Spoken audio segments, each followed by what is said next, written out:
All right, the start of one hell of a good adventure. 1947 Dodge cab over engine, COE. We just pulled her out of the bushes. Tell you what though, man, this metal is in amazing condition for being a 75-year-old truck. Got a little bit of a mess, but man, everything is intact. Yeah, we got a hair of work, but well, actually a lot of work. I'll probably be dead before I'm done, but I'm sure as hell try. All right, this is going to take about 232 monsters, one big bag of something, and a lot of blood, sweat, and tears. All right, we're back at it. Just got this thing all pressure washed. Man, I'd have to say it's one of the cleanest grills I ever seen. Looking better than my brand new teeth, man. What the heck? How the heck did that stay so nice? But we got some good damages. We're gonna work them out, but I'll tell you what, everything is complete. Everything. Sheets on the ground is actually still intact. I just sprayed it off. A lot of this I'm just cleaning out. I keep on pushing. We're gonna put this actually probably on a newer style body, chassis, the whole nine. This chassis here is pretty much gone, done, and I don't think I could find the stuff I wanted to correct it without major fabrication anyway. Might as well just cut the headache rack off. Keep on pushing. Bear with me. We'll get some more footage in a minute. All right, we're back on it. Better believe we're on it. Actually, for a 75-year-old truck, I've been going through it. Yeah, we got some spots where rust is kind of getting to it. Honestly, 75-year-old truck, I'm pretty damn impressed, man. She's got real metal, and man, this has got to be one of the... Man, this thing is nicer than Master P's teeth, man. Anyway, long story short, we're breaking her down in the garage. We got everything going. I just blew dust all over, but this is going to be more like a documentary, more series than Blacklist on television. But and this thing ain't in bad shape. We're just starting the full breakdown on her now, and I got some good ideas. I will not be using this original frame. I am going to save it because I don't throw away stock parts. As far as a platform of this thing, amazing, man. We got the original motor, tranny, everything, minus the rear end. I cut off the old decking and whatnot and just got everything out of the way. I'm digging in full speed. Bear with me. We're going to be putting it on this frame over there, which I kind of lucked out. Story of that Chevy short motorhome is guy had warranty work done about 50 miles from here. 2 weeks later, after he got it home, it lit on fire. Motor has 67 miles on it. Brand new. So I don't know, I think we're gonna drop her on there without modifying the body. We're gonna build some basically some mounts that mount it to this frame, and that way we can keep the original. Man, I'm the guy, I really don't prefer to cut a hole in the dash over a stereo. This right here is just I don't know, it's kind of ugly, but it'll be a good platform for this. It's like perfect length. I can build a truck bed. Everything is complete. It did have a fire, but if you look at that motor, brand new, good wrench, 350. I will be using basically the whole chassis of this thing. I'm going to redo the brake setup, and the steering column also comes in handy because it makes the COE directly fit on. All the way down to some of the core support I might be custom. I'm going to keep the AC on it.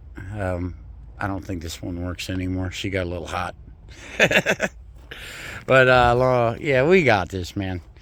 Bear with me. I'll keep making video, and we'll keep on moving forward. All right. I'm over here dying. Anyway, we've cut it off. All bolts that wouldn't be released. There's a bolt and nut on this. These are bolted to the frame. You can see where those 4 bolts came out that hold the body. Random bolts here and there.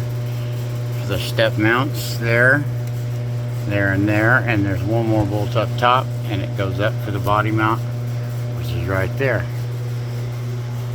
We're going to simply lift this body off the chassis. Got everything ready. You know, for a 75-year-old truck, like I said, once again, this thing is not that bad. Them are loose. A few of these bolts we had to cut off because they're completely rusted on.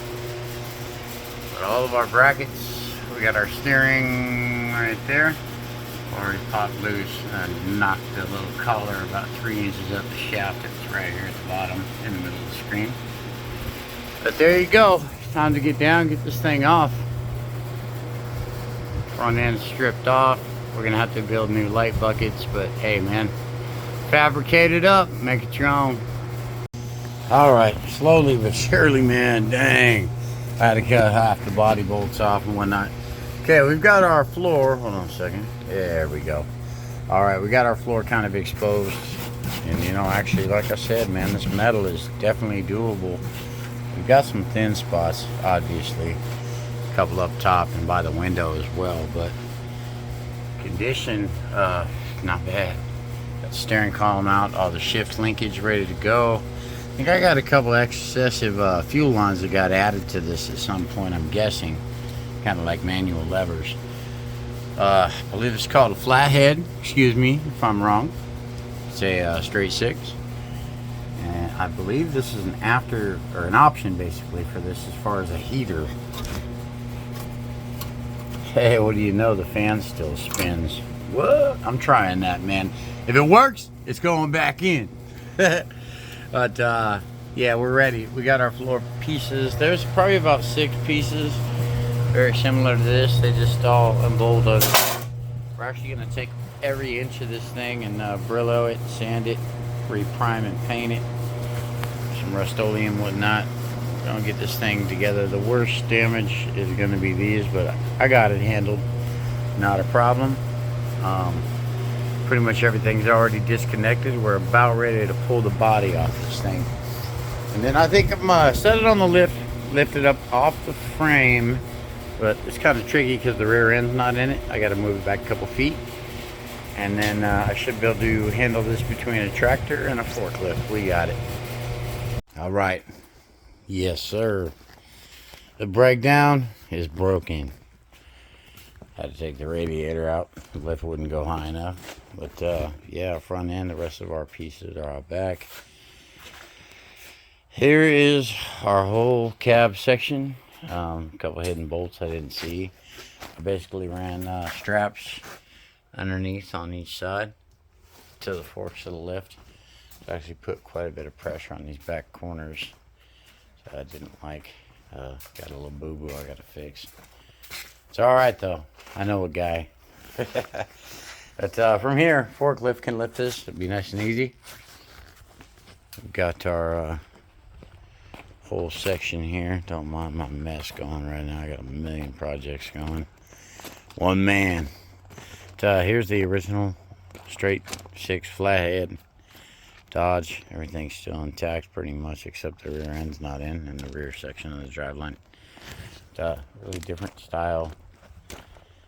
Back in 1947. The turbo on it. No, I'm just kidding. They don't have turbo. But, we're going to be selling some of these parts, whatnot. If not, I might just end up keeping everything original just to have it with the truck. Just, you know, on a weekend project. Tearing apart this old Dodge COE. This in 10 minutes, fellas. 10 minutes, man.